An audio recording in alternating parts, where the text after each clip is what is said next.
Hello everyone, welcome back to my channel. In this video, we are learning about activation function. So without further ado, let's start our video.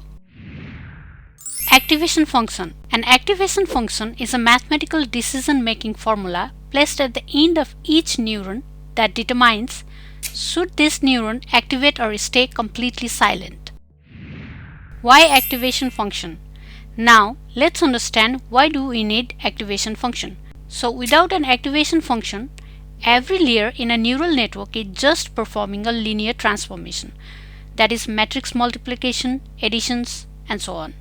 If we stack so many layers without activation function, the entire layers can be simplified down into a single basic linear regression. A purely linear model can only learn relationships that form a straight line or a flat line. However, real-world data like images, language, and audio is not always linear. They are very complex. Activation functions introduces non-linearity, that is, curves, patterns, abstract features, complex relationships into mathematical space, allowing the network to learn non-linear boundaries. Why activation functions are important? Without activation functions, even deep models behave like a single linear model, and neural networks it becomes too simple.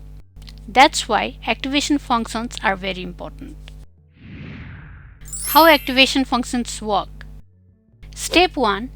The neuron receives inputs. First, the node takes all the incoming inputs, for example, pixel values, words, audio signals, and so on. Step 2 is neuron processes information. The node multiplies input by their corresponding weights and add bias and aggregate into a single value. Step 3 is the activation function transformation. The value from the earlier step is passed directly into an activation function, and the function determines whether the neuron should activate or not. Output signal. The function outputs a new value which serves as the final input for the next layer. So this is the basic workflow of the activation function. Types of activation functions: sigmoid function, tan-H function or hyperbolic tangent, ReLU function or rectified linear unit, leaky ReLU, and softmax function. Now let's discuss each of them. The sigmoid function. This is the block diagram and graph for the sigmoid function.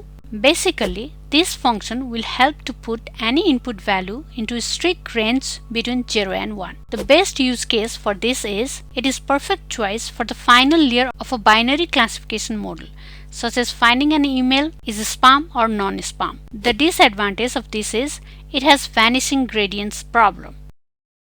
Next is tan-H function or hyperbolic tangent function. This is the block diagram and graph for the tan-H function. It is very similar to sigmoid function, but it extends any input value from the range -1 to 1. The best use case is it is zero-centered.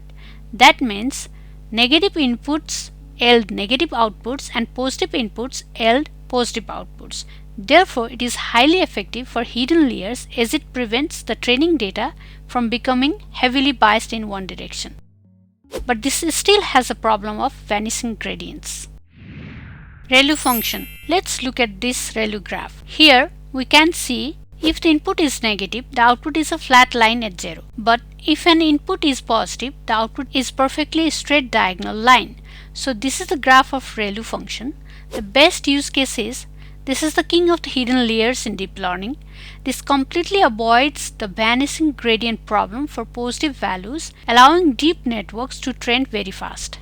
The flaw is dying ReLU.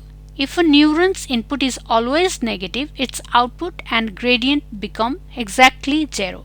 So that neuron becomes dead and it stops learning entirely.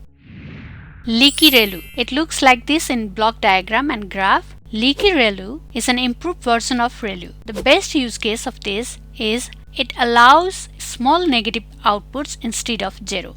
The problems in ReLU is some neurons permanently stops learning, and this is called the dead neurons. And solution to that is leaky ReLU. It allows small negative outputs instead of 0.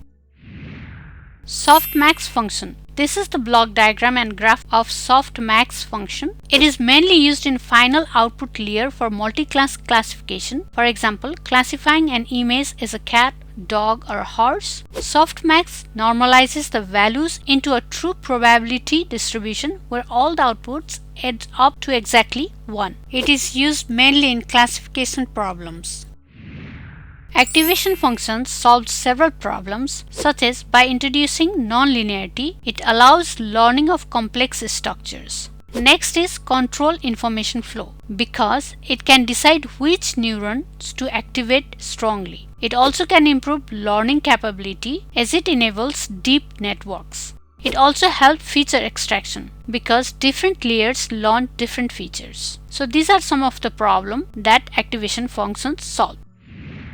Okay, this was for activation functions. We have learned that activation functions introduced nonlinearity. Without activation functions, deep learning would fail. They allow neural networks to learn complex patterns. ReLU become very important for modern deep learning. Okay, this is all for today's episode. I will come with another new video in the next episode. If you think this video is helpful to you, please do not forget to like, share and subscribe my channel. Thank you for watching. I will see you in the next video.